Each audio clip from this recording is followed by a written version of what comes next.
अब पंकज टिब्बरवाल साहब हमारे साथ कार्यक्रम में हो चुके हैं शामिल। पंकज जी, राय आपसे बाजार पर ही लेना चाहता था।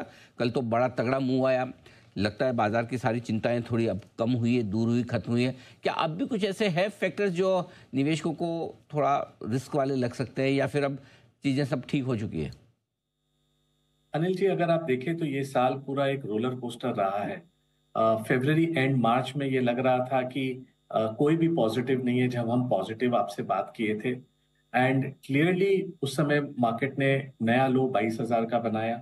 मार्च में हमने रिकवरी देखी और अप्रैल में जब टैरिफ अनाउंस हुआ तो मार्केट ने वापस वो 22,000 को रीटेस्ट करने की कोशिश की। और जैसे जैसे क्लैरिटी आती गई टैरिफ को लेके, जियोपॉलिटिकल को लेके, मार्केट को क्लियर क्लियर इंडिकेशन मिला। यहाँ पर तीन चार चीजें आपको क्लियरली देखनी होगी। पहला है macro.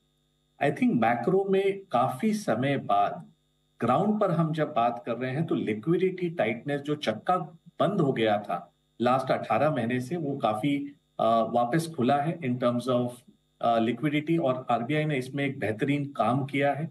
6 lakh crore plus liquidity inject किया है।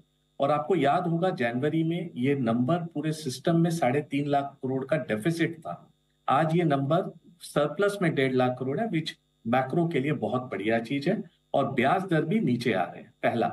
दूसरा, कच्चे तेल की कीमतें नीचे आई हैं। और आपके दर्शकों को बता दूं कि हर $10 के बैरल के नीचे आने से हमें जीडीपी में करीबन 30 से 40 बेसिस पॉइंट का बेनिफिट होता है, इनडायरेक्ट और डायरेक्ट मिला के। तो ये काफी इंपॉर्टेंट चीज है, बिकॉज हम सारे इंपोर्ट करते हैं अपने एनर्जी नीड्स को।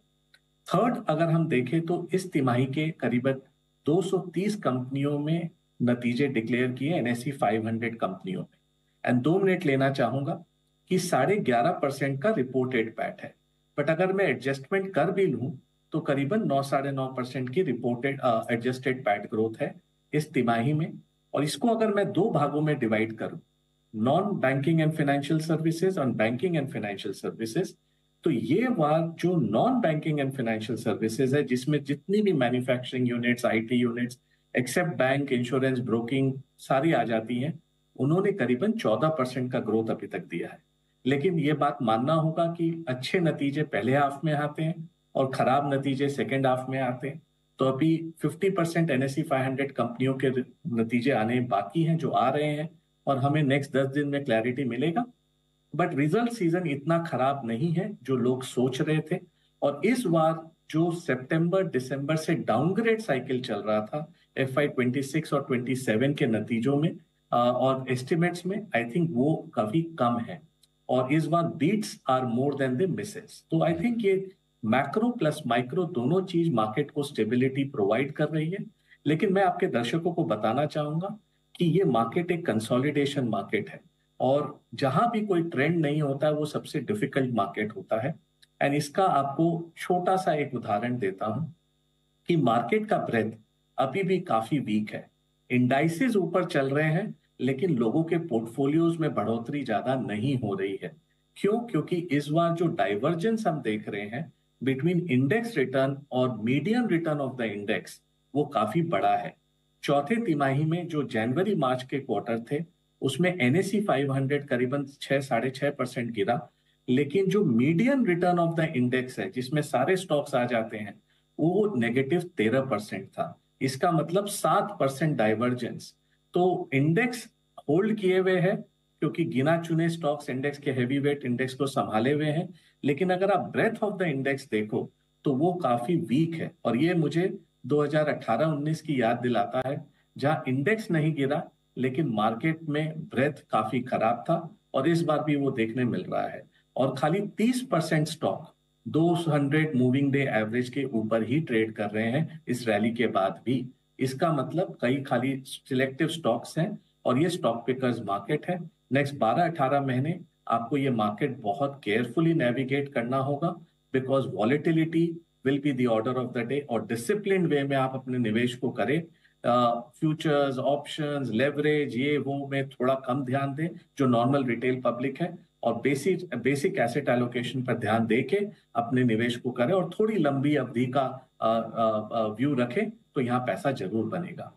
बिल्कुल ठीक बात है। तो बहुत अच्छे से आपने समझाया किस तरह से माइक्रो और मैक्रो फैक्टर्स दोनों बाजार के लिए पॉजिटिव होते दिख रहे हैं, और ऐसे में अगर आप थोड़ा लॉन्ग टर्म व्यू रखेंगे तो पैसा बनने की संभावनाएं पूरी है। और ऐसे में कहाँ लगाना चाहिए पैसा, दोनों तरह से समझाएं, एक तो mid cap, small cap, large cap के लिहाज से, और दूसरा सेक्टर्स के लिहाज से।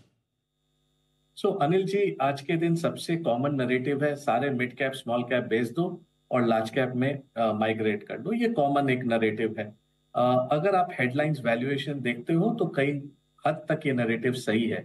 बट मैंने अभी रिसेंट अपने लिंक्डइन और ट्विटर पोस्ट में और हमारे क्वार्टरली न्यूज़लेटर में ये बहुत विस्तार से इसका एनालिसिस किया है कि क्या खाली हेडलाइन वैल्यूएशन देख के ये बोलना सही है कि सारे मिड कैप स्मॉल कैप खराब हैं और महंगे हैं और हमें लार्ज कैप की तरफ मूव होना चाहिए। इसके दो पॉइंट खाली आपको समझाने की कोशिश करूंगा। पहला, कि अगर आप अर्निंग ग्रोथ देखो इस तिमाही में भी और लास्ट 2 साल से या 3 साल से, मिड कैप और स्मॉल कैप की अर्निंग्स ग्रोथ लार्ज कैप से कहीं ज्यादा बेहतरीन है। और हम पीजी रेशियो को देखते हैं, प्राइस अर्निंग्स ग्रोथ रेशियो, जहां पर हमें दिखता है कि थोड़े से एक्स्ट्रा अर्निंग्स के लिए हमें वैल्यूएशन प्रीमियम अगर देना भी पड़े तो कोई खराब बात नहीं है। सेकंड, अगर हम डेविल्स डिटेल में जाए लार्ज कैप के, तो अगर आप प्रॉफिट पूल देखें तो 50% ऑफ लार्ज कैप की profit PSU banks, private banks, oil and gas company और पीएसयूज, इन सबसे आती है जहां उनका पी मल्टीपल कम होता है। ये सारों का contribution mid and small cap के प्रॉफिट पूल में करीबन 10-15% का ही है। तो जब आप इन दोनों को लो पी वाले को अगर सेपरेट कर दो, तो जो remaining non PSU, non private sector banks, non PSU banks और ऑयल एंड गैस बचते हैं, उनकी multiple mid and small cap से कहीं ज्यादा है।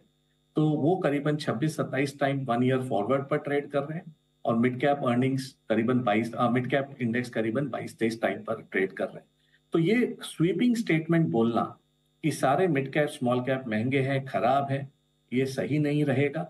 और यहाँ पर stock base, bottom up stock basis पर हमें वर्क करना चाहिए और कई जगह हमें अपॉर्चुनिटी भी दिख रही है।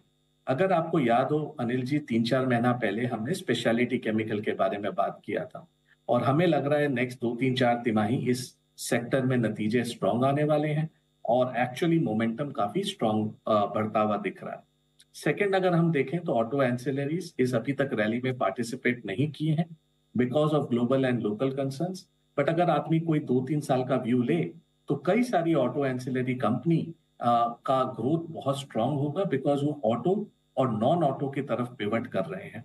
थर्ड, अगर हम देखें तो obviously banking and financial services, जहां पर हमें लग रहा है मोमेंटम काफी स्ट्रांग है, क्रेडिट ग्रोथ शुड रिवाइव और निम का जो प्रेशर है मे बी 1 तिमाही 2 तिमाही और चलेगा, बट उसके बाद I think things should start looking better. और चौथा, अगर हम देखें तो आज के दिन आज काफी अच्छा दिन रहा है फार्मा के लिए, बट हमें लगता है सिलेक्ट फार्मा जो सीडीएमओ स्पेस में है और डोमेस्टिक फार्मा फॉर्मुलेशन कंपनियां हैं, वो भी काफी ठीक करनी चाहिए। तो इस तरह अगर आप एक अच्छा डाइवर्सिफाइड पोर्टफोलियो, लीडर्स का पोर्टफोलियो बनाएं और वैल्यूएशन पर ध्यान दें, तो आने वाले नेक्स्ट 2-3 सालों में bottom up stock picking will reward you. But ये उतार चढ़ाव रहेगा, ये वॉलेटिलिटी रहने वाली है ग्लोबल और लोकल मार्केट्स में। और मुझे ये काफी बड़ा कॉन्फिडेंस है कि आने वाले समय में एफआई का फ्लो बहुत स्ट्रांग रहने वाला है। जिस तरह लास्ट 2 हफ्ते से हम बड़े एसेट एलोकेटर से बात कर रहे हैं, क्लियरली उन्हें दिख रहा है कि यूएस जो सेफ हेवन था लास्ट फ्यू ईयर्स से, वो अभी डिस्टर्ब हो रहा है। वहां पर ग्रोथ की चैलेंजेस है, पॉलिसी अनसर्टिनिटी है। और जब भी डॉलर डिप्रिशिएट करता है Anil ji, foreign markets do better than US markets. तो ये आउटफ्लो हम क्लियरली देख पा रहे हैं कि पैसा यूएस से निकल के इमर्जिंग मार्केट्स और अदर एसेट क्लासेस में जा रहा है। तो ये बड़े ट्रेंड्स हैं जो हमें इग्नोर नहीं करने चाहिए मार्केट के आउटलुक के हिसाब से। तो ये है आपके लिए निवेश करने के लिए आज से बेहतरीन मौके, जो आपको पंकज जी ने बहुत विस्तार से समझाए। सर बहुत बहुत धन्यवाद आपका, आपने हमें समय दिया और विस्तार से बातचीत की। और इस बीच स्विगी यहाँ पर 1%